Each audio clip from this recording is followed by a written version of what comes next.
great to see everyone. I'm so glad y'all have been able to come out here and join us today. I know it's mandatory, so I appreciate it. First of all, let me just say again, thank you for taking the time to come out here this morning and spend much of your day with us as we talk about some of the changes that will be taking place at Hampton-Preston. Today's session is going to focus much on the new research that's been uncovered about the site. I'm really excited to hear the different speakers that will be sharing some of the information that's been uncovered that will add to the interpretation at Hampton-Preston. The fall training session, there will be one in the fall. The date hasn't been set yet, but there will be one in the fall. We'll focus a little bit more on the tools that you're going to be provided with to give those tours. We'll actually be handing out the new guide at that point. We'll be talking about some of the other options you'll have for the site itself, such as the hands-on activities that maybe families or even adults might enjoy using at the site, just some of the additional physical changes that will be taking place there.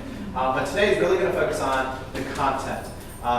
Many of you, most of you, already give Hampton-Preston tours, so we're not necessarily going to be reviewing the content that's been given in the tours over the past few years.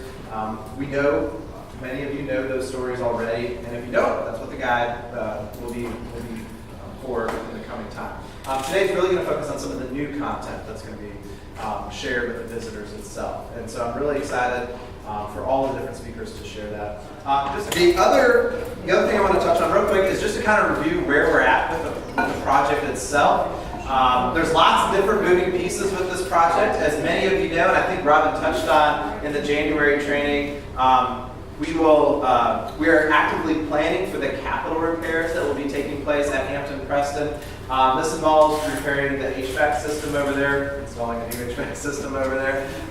This involves doing quite a bit of work in the basement area to get a handle on some of the moisture issues that have been plaguing us in the basement down there. And we've been actively meeting with architects at the site and getting a good idea about the scope of work that's going to be taking place over there. So in the very near future, in the coming weeks, we'll be sending out a request for qualifications for the general contractor for the site. And then once we talk with them, we'll have a better idea in terms of the timeline. We'll certainly keep you updated. If the house needs to be closed at any point from tours while that work takes place, but that's still yet to be determined, and it kind of depends on just how much work the general contract, how much disruption there would be in that setting. Right now, much of the work would not interfere with tours, so there's not a big concern that it would be closed any length of time, but we will keep you updated on all of that. That I want to touch on is just some of the interpretive changes that are taking place right now. We did receive a grant that does call for some interpretive changes to the site. And specifically what we're going to be doing is, and again, some of you know this already, we are going to be removing the exhibit that's in the basement area and bringing that interpretation up onto the main floor in some fashion. So in other words, the basement exhibit, the home to many people exhibit, is something that kind of talks about the enslaved experience of the site and also the site's history beyond the time period that the Hampton and Preston families lived there. And so, again, that grant is calling for that interpretation to kind of be moved upstairs in some fashion. So that means guides will be sharing information with the guests upstairs.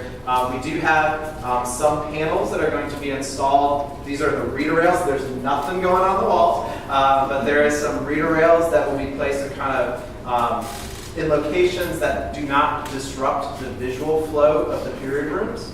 And so those are a new tool that's going to be used. And then it also calls for some digital tools to be available for our guides to use as well.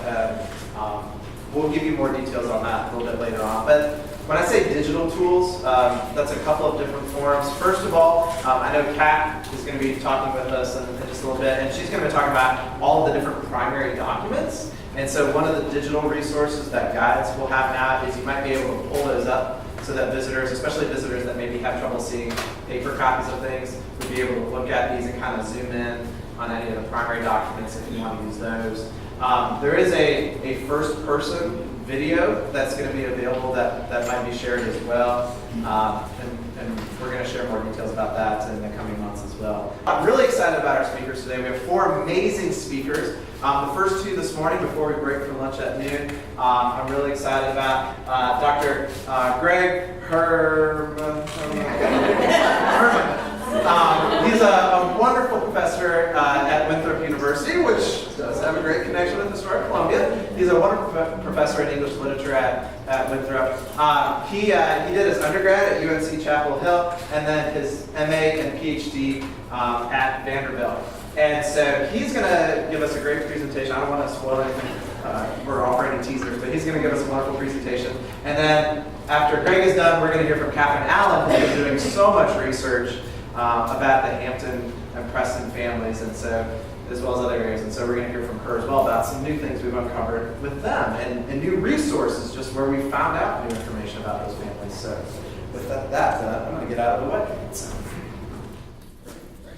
Come around. How many? There are 7 extremely famous enslaved people from Columbia, South Carolina, and from the plantations nearby. And I wonder if you know their names. Have you ever heard of Alfred, Delia, Drana, Decina, Jack, Jem, or Renty? Just Drana?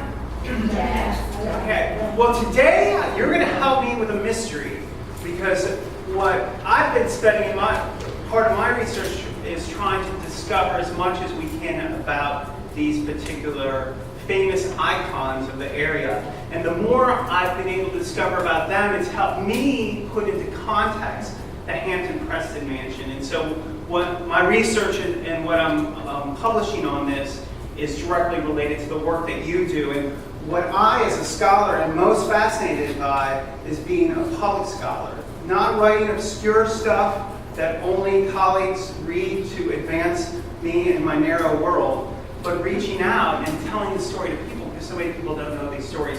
So I've learned a lot developing this research, and I look forward to learning a lot from you as people who interface with the public, not just college-age kids like I do, but the whole public study.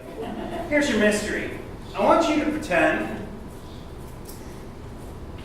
it's summer, 1974. I'm happy that we have people who may have been alive then. I'm happy to know that, because I want you to pretend it's 1974 and you just got an internship at the Peabody Museum in Cambridge, Massachusetts. You're really excited about this. You're wearing bell-bottoms, tie-dye shirt. The men are in their what are the new things? Leisure suits. Or the new bloomer things that everybody's wearing, like the floral, like one-piece thing. Anyway, you're wearing that, and you've got the summer 1974 in the museum. You're low on the totem pole there, and they ask you to go find some papers in the attic. Here's where you're working. You're interested in becoming a scholar, somebody who tells stories about the past. But right now, you're just a gopher. Laura Condon, who is one of the administrators at this museum, sends you to the attic to look for some papers that they've been looking for. Somewhere in the attic's a mess. There's years and years of collected material that are not on display, poorly assembled up there. You're reaching over masks, spears. Eventually, there's a cabinet in this upper left corner, and you think that would be a good place to keep papers. You open that cabinet, and you discover, nestled carefully, a bunch of enclosed daguerreotypes. These little, many of you have seen these little early photographs. You're a scholar, so you already know what those are. Well, what do? I'm looking for papers. Do you leave them there? Has anybody told you about it? What's the first thing you do as super sleuth?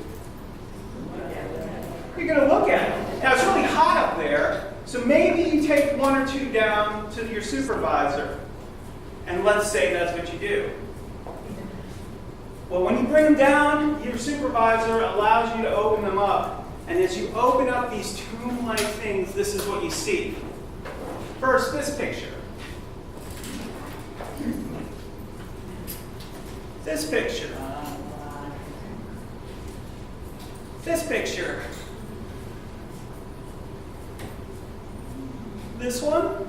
Now, notice the same figure, frontal to side. Notice there's some notes here. Okay. Laura, your boss is thrilled. He says, there's something amazing here, and you're both in a moment. This is amazing. She says, as your summer project, I want you to find out as much as you can about those photographs. And I'm going to give you a budget to do it. Okay, you've got your budget, and you have the summer to research these. What's your first step? Maybe to find out how that label got on there. Yeah, how's that label on there? Whose handwriting is it? What else would you be interested in? That's one puzzle for you. Who Who took the put those labels on? What else? Who took the picture? Who took the pictures? Can we discover that with our sleuthing just from the picture? Sure. The name of the daguerreotype folders. That's right. We lift this up, it says J.T. Zealy, Columbia, South Carolina. That's good to know. Okay, so we've got a couple leads to try to discover who these people are and try to tell their stories. And we have a budget. What do we do next? It's 1974. There's no internet. Because obviously what you usually do, and I'm not blaming you for it, it's amazing, you just Google something. But we're not going to have that opportunity at the moment. So what are we going to do? Go for a grill, come to Columbia in the summertime. Yay! You have a budget. This is when airlines are still fun. Yeah. And you get to fly down to Columbia, South Carolina. So definitely you're going to go to Columbia, South Carolina. Is there anything you can do up in Cambridge before you go down there? Yeah, how did you get them? What's the history here? You're at Harvard anyway, so there are a few smart people around. They probably know something that you can uncover about those. So we have a great plan here. We want to know what's behind these labels. We want to know more about Joseph T. Zealy in Columbia, South Carolina. We want to go down to Columbia, South Carolina. The other thing that is probably really important to us are the essential information on those labels. Is there anything on the labels that you know you want to research further? The people. Wade Hampton. Wade Hampton. That's right. Taylor. B.F. Taylor. Colonel Wade Hampton. That's good. If it's a prominent person, there should be some records about those people. Which can help you discover what is going on, what's the story behind those people. We also have F.W. Green, J. Lomas, and we have information about some kinship groups there. Draina's the daughter of African-born Jack, and Delia's the daughter of African-born Renty. And even what seems important to whoever wrote these notes is there's specific parts of Africa associated with the images. So we want to keep that in mind. Were these slaves? They were enslaved people. Well, we don't know. In 1974, we opened up, we're guessing they're slaves. They're stripped down nearly naked. They're muscular. This is not what we usually see in such photographs. Yeah, they're kind of like that. These photographs are usually bourgeois. You demonstrate your wealth, you wear nice clothes. It's very important for your family to demonstrate who they are, and you're important enough to have a picture of yourself taken. This is really stunning stuff when photography is just taking off, when these were probably taken. Eventually we're going to find it's 1850 when these are taken. So they're probably enslaved people, which makes us think about the motive. Who is taking these pictures and why would you take them? Any conjecture? Yeah. Why was each one of the pictures in such a fancy folder? Why were they in a fancy case? Sell? Well, you know, one of the things we want to go find, does Joseph T. Zealy have other daguerreotypes? And in fact, he does. And we want to research him greatly because we want to know what was that studio like, what was it, why are these wonderfully ornate casings used for these enslaved people. So we've got plenty of questions. We know we're going to go down to Columbia, South Carolina, but the first thing we're going to do is research what we can at Harvard. And when we do that, we're going to learn a little bit about Louis Agassiz. Now, when I teach students, they might not know about Louis Agassiz, but he was one of the premier rock star scientists of the 19th century. And he also was on faculty at Harvard. And what we're going to discover through the people at Harvard is that Louis Agassiz is the source behind these photographs. He wanted these photographs made for his research. And he tapped a South Carolina scientist and local enslaver, Robert W. Gibbs, who he knew through his scientific associations, to pick the enslaved people that he wanted that would be photographed. And what Agassiz wanted was photographs of African people from different parts of Africa. He couldn't travel to Africa, but Gibbs told him, we have African slaves down here, and we know approximately where from Africa they came, so come on down. What he was primarily was a typologist, and this is where our scientific reading is going to be. Typology is a way to understand the world. If you can classify every species, you get a sense of God's order of the universe. And the real trick that Agassiz was famous for was intense observation and classification. Now this led to a type of reinforced racism because he was very attracted to some of the scientists in the South who were doing the same thing. And the scientists in the South were looking for reasons to excuse slavery. And so they measured skull sizes and developed a type of typology that placed white people closer to a purer origin than darker-skinned people. And what's important for Agassiz is he's a part of that. Yes. That's right. To Agassiz, in the scientific mind, he's going to look at them as specimens, not as human beings. And that's going to accord well with how enslavers think of their enslaved people, who are not fully human. They're not regarded as fully human for many enslavers. Okay, so we got a great start. We're going to get on that plane and go down to South Carolina. Like you said, we know Hampton. He's very important. You know all about him being in this community. And I would advise reading some biographies if you're going to research this. Hampton, too, is going to be important. And so is also Benjamin Franklin Taylor. Much less is written about Benjamin F. Taylor, but the majority of it, 5 of those 7 enslaved daguerreotypes are listed as being associated with B.F. Taylor's plantation. And so he's going to be key if you want to really experience who those people are and what they did. One of the things that I discovered in an obscure, okay, let's say we're down in South Carolina now. And this isn't something I have sitting out on the coffee table, the South Carolina Historical and Genealogical magazine. But in fact, if we dig hard in the archives, we're going to find there is the most that we first can discover about Benjamin F. Taylor. And there's something fascinating there that you're going to I stick in my mind as a writer, and you would as somebody sharing this history with the public. Famously, he was a successful planner on a large scale when Mr. Calhoun got Webster to visit the South. That's Daniel Webster, very important in the history of slavery and in the history of mid-antebellum politics.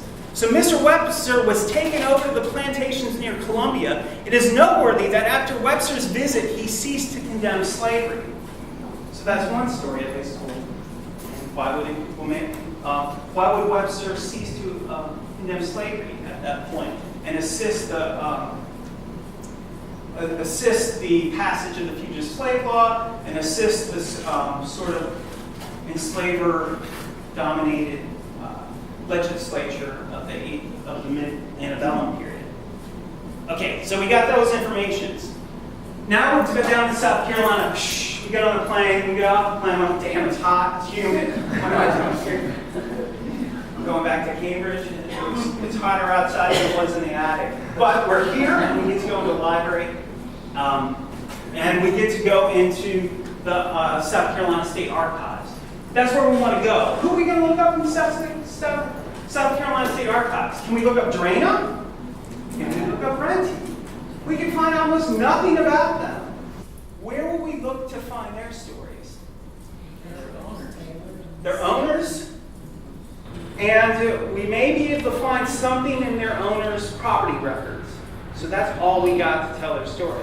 But if we work really hard, we may be able to find out something from the other side, enslaved people's stories that are related. That's going to be the trick. That's what we want as people sharing this history. We don't want to bore them just with the genealogy, which is important, but we want them to know what the experiences are like. That's what I try to do as a writer of this material. Okay. With the South Carolinian Library. South Carolinian Library, the South Carolina State Archives. Those are the places that are going to be of primary importance. We settle down with our giant budget, thanks to Harvard. We get into a nice Motel 6 around 1976, 74, and we go to work in the archives. First thing we're going to do is dive into Benjamin F. Taylor's papers, probate records, census data. These are the things that we want. When people die, they leave their property. And if we want to find enslaved lives, we dig into the plantation owner's property records, their probate records, and see who they left the enslaved people to. When we do that, it's fascinating because we see how they're valued, specific values placed to them. When we dig into Benjamin F. Taylor's Delia, that one photograph of that lovely young woman is here, right under Sam Blacksmith. Sam Blacksmith is appraised at $1,200. Delia is appraised at $600. Can we learn anything from that data? What would you conjecture? Number, value? What he does. What he does. So look at this. This is a quotation mark right under Blacksmith. Why would Delia be associated with Sam Blacksmith and valued at $600? Married. Married, possibly. We can't know for sure, but there seems to be association and a value to a blacksmith serving on Benjamin F. Taylor's plantation. When we go through the records, we're going to see he has about 170 slaves around the period of 1850.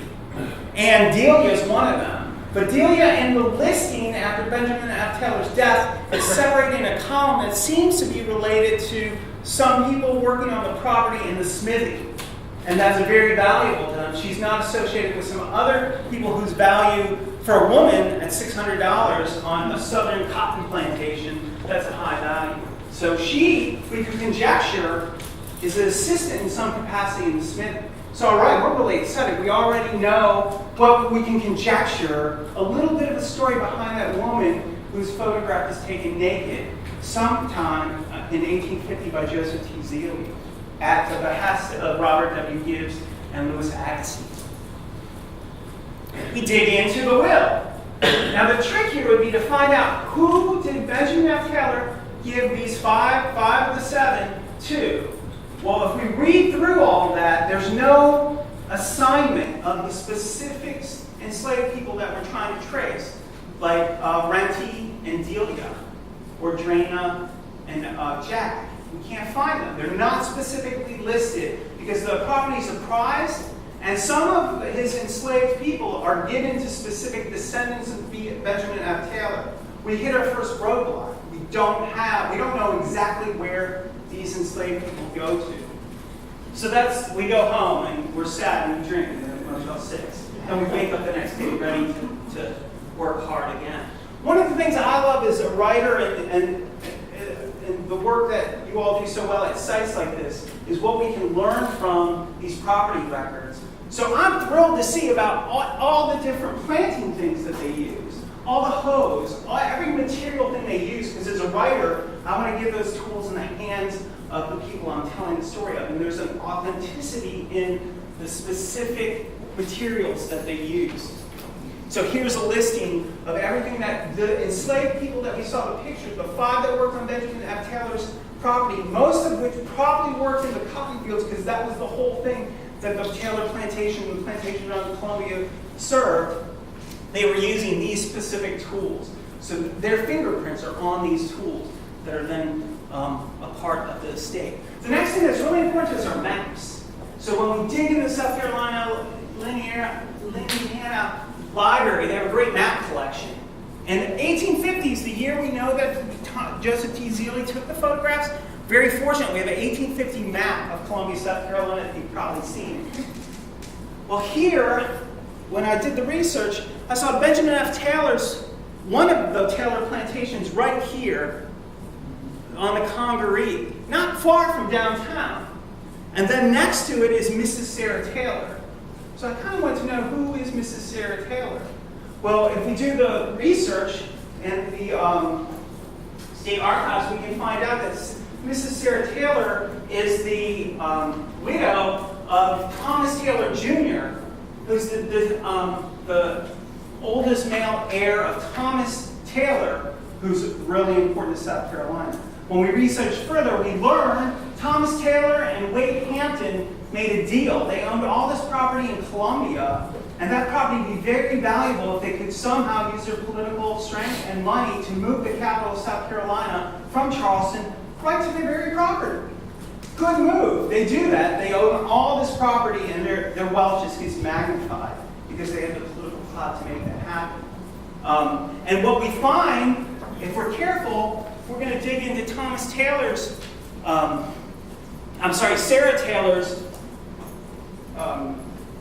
property records.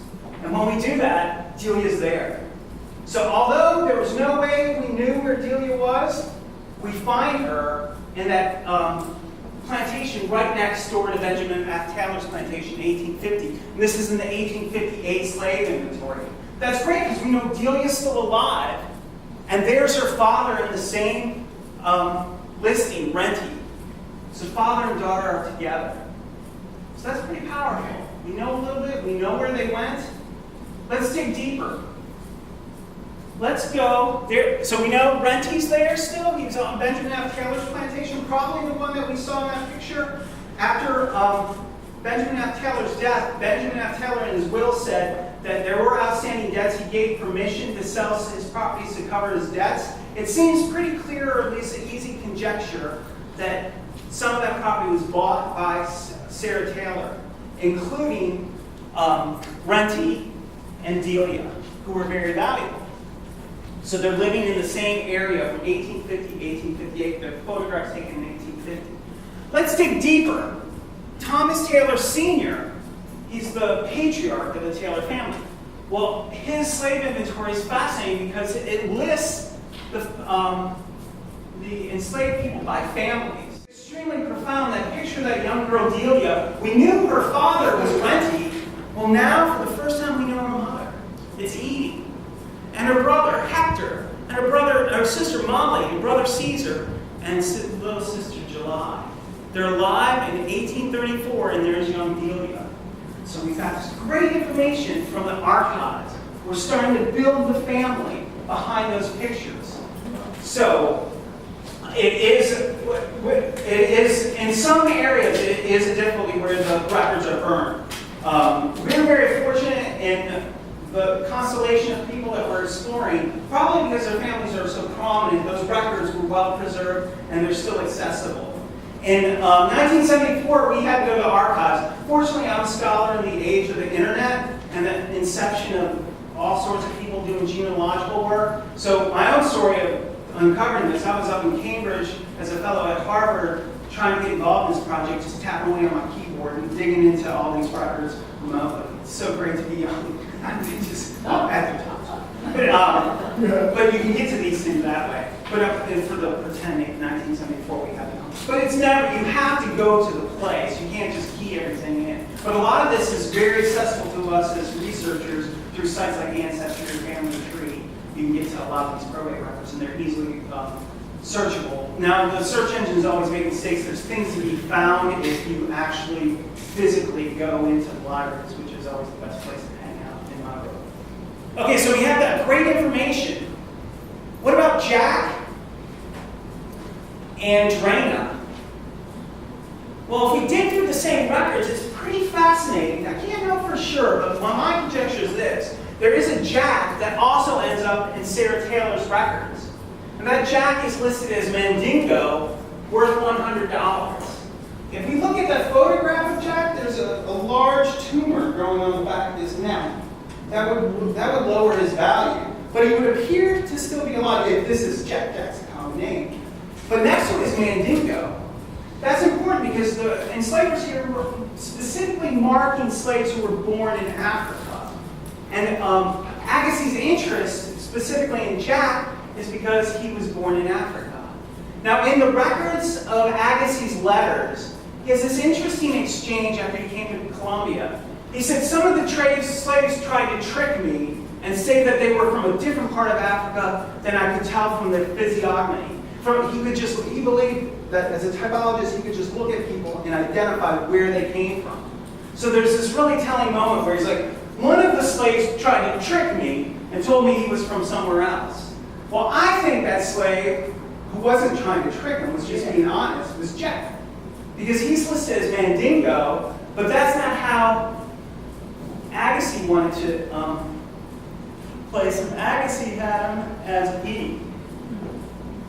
So I love that. Even echoing through the records, tell the lie behind the enslaver who believes that he can control with his eyes the truth of the being behind the figure. Now what's sad here is through all my research, I cannot find I cannot find Drana anywhere. Now it's possible she escaped, very unlikely for reasons related to the incredible horses and hounds that the Hamptons bred and then shared with local planter friends like the Taylors. It would have been very hard for Drana to escape. I feel very confident she died sometime from 1850 to 1858, probably around 1851, and she would have been buried in the Taylor family slave cemetery here, not far from here. So that's sad. We can't find Renty. I think she's dead. Okay, go back to this map. So helpful. Let's try to find a little bit about some of our other enslaved people. Here's Jem. He's Gula. We don't know much about him. When I came to this research, the best research about this was by a scholar named Molly Rogers, who wrote a wonderful book. I think it's a prize-winning book in 2008. And she's been down to Columbia before. I got to know her as been part of this project, so we've worked together. And some of these things that some of what she wrote about in the book, she couldn't really get to the deeper stories behind the specific slaves, but instead helped my scholarship by getting as far as she could, and then told as much of the history behind the science and the use of photography. And it's called Delia's Tears. I highly recommend the book. Delia's Tears by Molly Rogers. Now, Molly's one of the editors, along with Lisa Barbash and some of the other Harvard professors who are working on a collection for which this research I'm presenting will be coming out next year, along with a major exhibition of these daguerreotypes that's going to travel around the States. And there are plans in the works of bringing at least copies of them to Columbia. So just keep that in mind. Some good stuff should come from this research later. Well, let's find out a little bit about Jem. He fascinates me. What I found in 1850, Jem's said to be Gula and belonging to F.W. Green, Esquire, Columbia, South Carolina. Well, I found Frederick W. Green in the slave schedules of 1850. And this 1850, that man's photograph has to be this man. 60 years old, it's Jem. He's in good shape for a 60-year-old person. He has a very solid body, which makes us conjecture what kind of work would he have done. This property where Frederick W. Green lived was in the city. Green's place on the 1850 map's right here.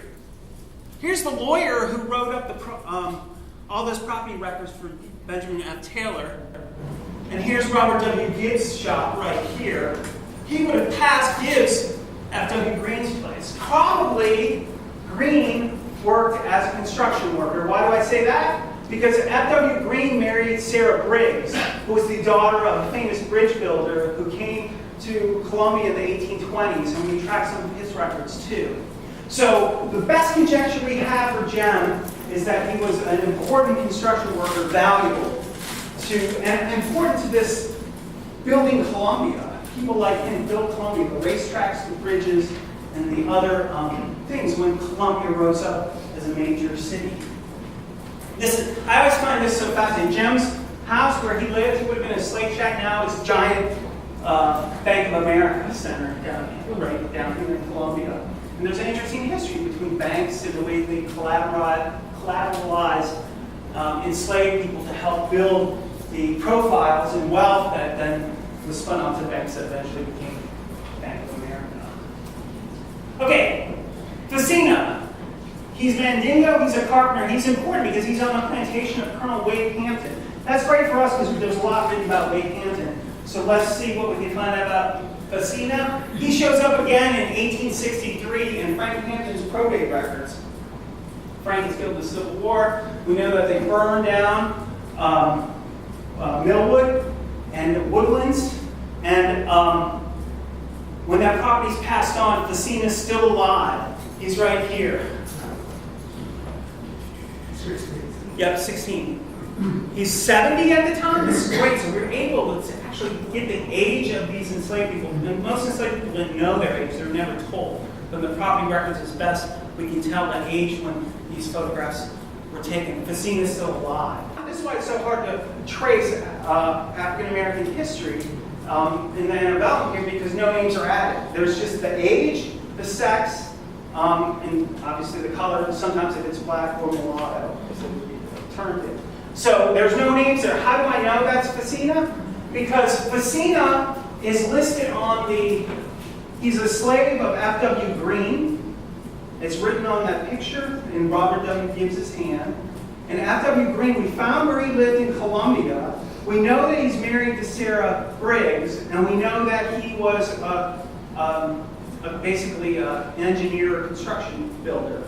So we know in that listing, the oldest enslaved person that could have been the picture that we had in 1850 is that 60-year-old man unnamed in the census record. So it's fascinating. We can actually dig into this later probate record years and years later and fact check it circumstantially to place Facina, and we know where he is. Now, all this is essential. Like, if you're going to tell the story and inhabit what their experiences are, you have to have first an authentic reason for doing so. This is what's interesting, because when Molly did her book, she powerfully imagined and did these little creative vignettes at the beginning of each chapter that imagined what the life was like. But that's a risk, because why is a white woman going to imagine the life? What gives her a reason to? How does she know any of that? She talks about all this in her introduction, but she's going to take that risk. And it's a risk. As working on this, I've been challenged all along on this story and other stories that I write trying to recover the lives of enslaved people. Why should I do it? Why should I speak for them? And all I can do is research as much as I can and give it as detailed of historical analysis and as complete of echo. And you'll see how this actually works. I can't really do this yet. I can't tell their stories yet like Molly did until I have a voice, and a voice that's not my own. Because my voice comes from Croatia and iron ore mines and Minnesota. So I'll get to how you can actually get to that voice. But we have these important data points. I always think it's fascinating because Facina would have been there when the plantation, he was a carpenter. He must have helped build Millwood. It fits every piece of that we can gather. He was a prize carpenter who helped build Millwood, which was the splendid Hampton family house, and then it was burned down. How would he have felt, I thought to myself, as he watched his work go down in flames? But it was the beginning of the emancipation when he would be freed as an enslaved person near the end of his life. Okay, my own story is when I was at Harvard researching another book, which is about the first African American woman who ever wrote a novel. Her name was Hannah Baum, and I'm telling her life story in another book. I wanted to get involved in this project. And so once I got involved with the other scholars, I happened to live closest. I moved back to Charlotte, where I live, and I lived close, and that was key. So I could get in my car and come down here. And to really do the research, you have to have boots on the ground. Now, I wanted, just for my own need, to go see the places where these enslaved people worked.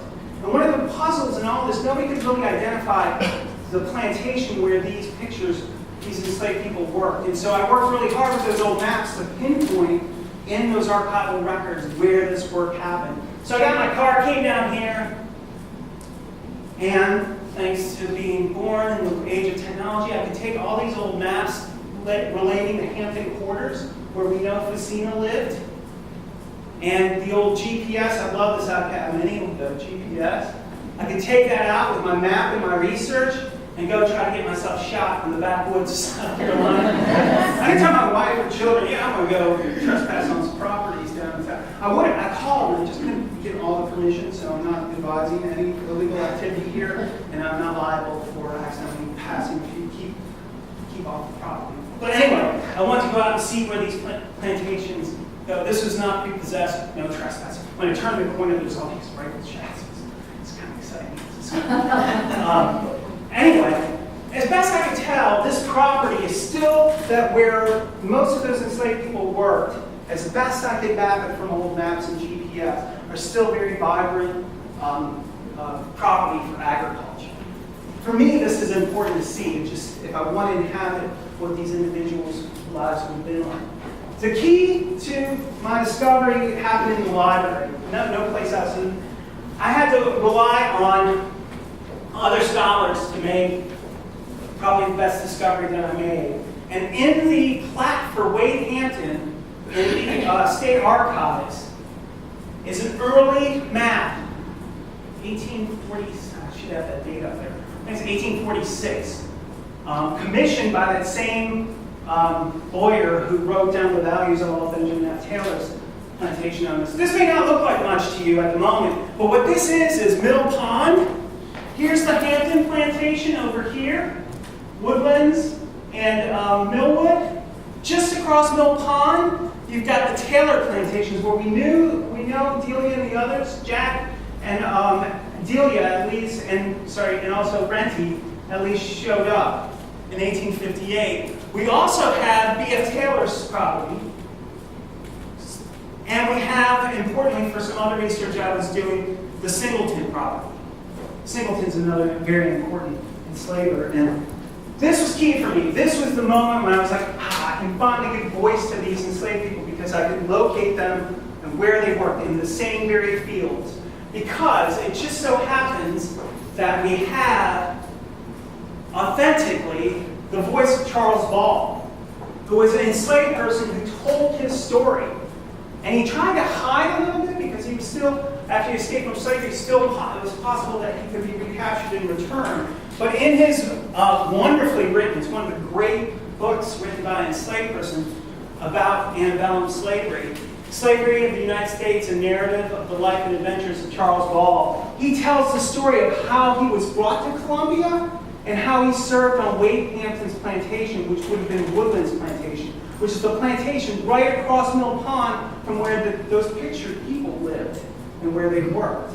So, for me as a writer, that's great. I can voice authentically, not me conjecturing and imagining what it would have been like to be a slave, but instead what it was like from the perspective of the slave who served in the very locale that the people photographed were served.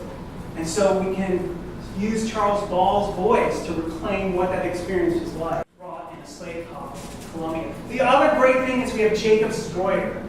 Jacob Stroyer was an enslaved person in the Singleton family. Remember, Singleton family's right up there? And we have record, he was based on a plantation further outside of Columbia, but we have record of him coming into Columbia and staying with his sister on that J.C. Singleton's plantation.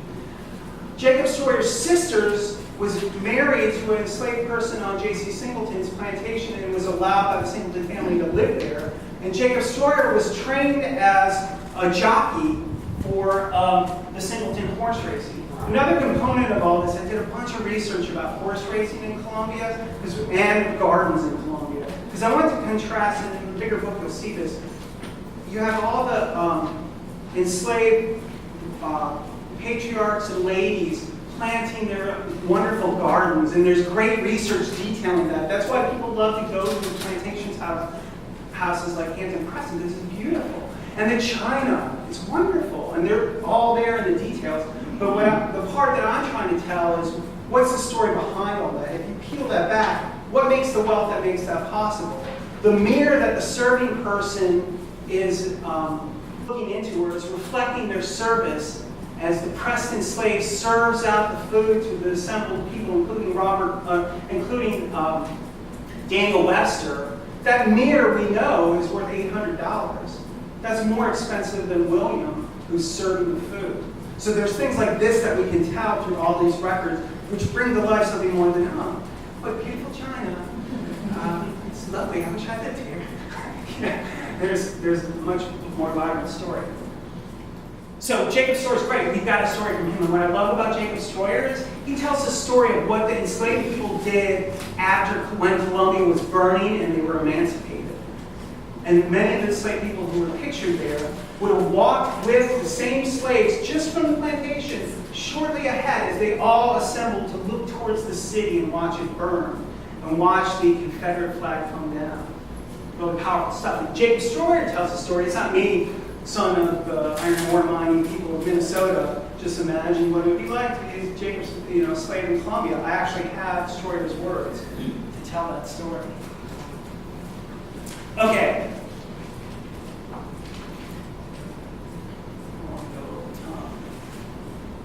Let me share a little bit of the voice that I use to tell these stories, and then, first I'll open for some questions, and then I'll share a little bit of how I try to recapture the stories behind those photographs. Questions? Is that land right by the Target piece? Yeah. Did you trespass there? Did you get No, permission? I called many times, did not get a response, and I won't say anymore. Well, I've just been curious about that. it's hard to get onto some of these properties, and you should always call. It's illegal to trespass. Okay, so questions? Yes. You had several people that they knew the origin of their Africans, where they were born African. I thought it was outlawed to come from Africa, be brought from Africa, all this stuff. I'm surprised you have so many people directly from Africa. Yeah, it's a great point. There is still trade that gets smuggled through various. There are various ways that Africans are still smuggled through different ports in South Carolina. It is difficult to do, but it is done. The most likely scenario is that these enslaved people followed the same path that Charles Ball did. They were born in Africa. This is a guess, I don't know for sure. But Jack and Renty, they were probably born and brought and served in Tidewater, Maryland first. And then when the tobacco fields were not yielding as much of their value, that's when everyone came down to start planting cotton. And Charles Ball tells the story. That's what happened to Ball. He got bought out and walked on a slave coffin. I'll tell a little bit of what that was like by using his voice here in a second. Yeah. I have a question about the reference to, you pronounce it Gula, and that's probably correct. Probably. In the South, we say Gula. Yeah. But, I didn't know that that's an area in Africa. I think that was a compilation of different areas related to a dialect. I may be wrong. Okay. So, what is it? Okay, thank you for that. What would that mean, though? I mean, What that would mean is why would they the say- use of Goa for Robert W. Gibbs was to identify a part of Africa in a believed shape of head that people from that part of Africa would have held. And what Agassi believed is he would see enough typology to be able to place people. They didn't have genetic testing. So you're right, and there's a lot of slippage. To use these terms are already slippery. They don't really, they're slippery, but the significance here, and I appreciate the correction, the significance here is that the enslavers believed by the simple appearance they could demonstrate where people came from. And what they were trying to do is build a scale that placed white people as a more pure origin. It's called polygenesis. And that's what Agassi was supporting. It was very controversial, but very appealing to enslavers in the South. And that's why they brought us to Columbia and Frederick and Charleston, and how those pictures ended up in the attic at Harvard. Let me share just a couple quick, I won't do too much of this, but you'll get a handout that you can read at some of the prose behind this. Here's what it would have been like for these enslaved people through the voice of Charles Ball, moving from Maryland to South Carolina. 19 women are linked together by rope tied to cord halters that encircle their necks. Some are obviously pregnant and they suffer bitterly. 33 men are outfitted with a more durable cord. To each iron collar, a blacksmith has forged manacle and chain. The collar is fitted on the neck, the hasp of an open brass padlock locking the latch in front. Then the heavy chain passes inside the curve of metal, the hasp, and the body of the padlock, creating a heavy iron stringer that tracks all 33 like fish sprung through the gills. The manacle on the right wrist of each man is linked by a short chain to the manacle of the next man. This compels each row of men, 2 by 2, to walk in step and next to each other.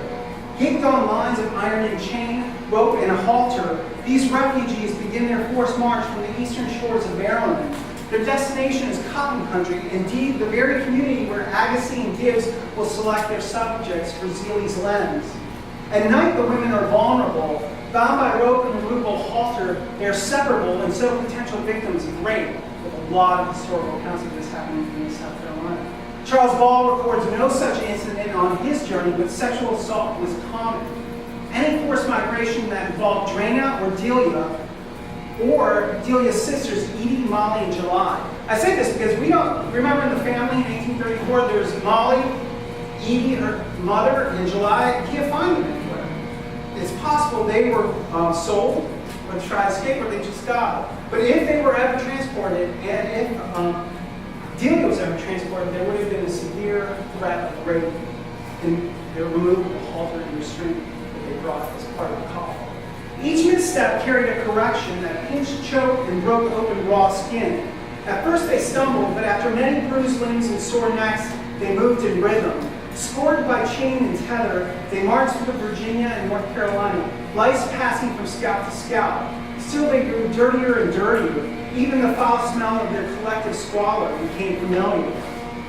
On June 9, 1806, after their 7-week march from Maryland, Charles Ball and the other bound refugees arrived at a minor plantation 3 miles outside Columbia to rest and fatten up for sale. Suddenly, cleanliness and delicing became a priority. So did the other aspects of physical appearance.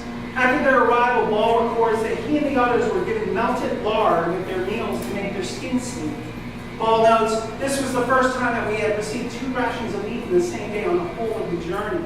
Further, I have no doubt that the slave trader's object was to make us look fat and hearty to enable him to obtain better prices for us at Columbia.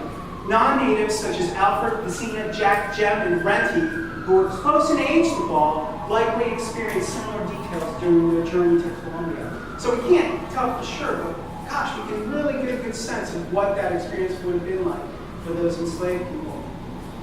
And the story Ball tells, Wade Hampton buys him. And after Wade buys him, we get a little bit of a sense of the interaction between the enslaved person and the enslaver. He calls him boy, and then when he's getting ready to leave Columbia to go to Woodlands Plantation, he won't allow Ball into the chase. Instead, he just tells Ball, keep up with the horse. When Ball finally recovered from the run and he left Ball, here we go. When the chase and horse finally reached the Woodlands Plantation, Hampton I descended from the carriage. It's powerful because Ball, as he's running to keep up with the horse, is looking forward to every clump of magnolia tree because there's shade there. And he describes in his story the beauty of the smell of the magnolia because it's the moment when he can have respite. And it's a beautiful thing that he carries past slavery is this love for the smell of the magnolia tree. Meanwhile, he's running to keep up with the horse. When the chase and horse finally reached the Woodlands Plantation, Hampton I descended from the carriage. He left Ball panting with the horse at the gate and proceeded across the long courtyard to the grand entrance. When Ball finally recovered from the run and raised his son, Hampton's teenage son, Wade Hampton II, and 2 of his sisters were staring at him through the gate. The 15-year-old Hampton II demonstrated his readiness for command. He asked if I could run fast and if I'd ever picked cotton. Then he ordered Ball to take the harness from the horse and give him water at a well, which was near, and come into the kitchen. Later, Ball was ordered to the overseer's house to find out where to stay that evening. As he walked away from Woodlands Mansion, he heard the oncoming tramp of feet. On the darkening plain strode the slave labor camp's white overseer. After him straggled 170 black men, women, and children. Behind them, darkness enclosed the fields. So in other parts that you'll have the handout, you'll get the way in which this Ball's narrative and Sawyer's narrative can give us a sense of the actual experience of the figures that were photographed by Joseph P. Zeeley. And I hope you'll read it. It's very, very powerful. What I want to do is not just get the statistics and the facts, but make that jump to giving a sense of the experience of those people photographed. And through the voices of Stroyer and Ball, we can do that. So thank you. Do we know whether any of the slaves work here in town? There is a lead on descendants of Facina who I'm working on. This is a tricky thing. I've been doing another research. There's a lot of sensitivity to try to pull that off, but I think it's very valuable to do. It's something I'm pursuing. All right, thank you.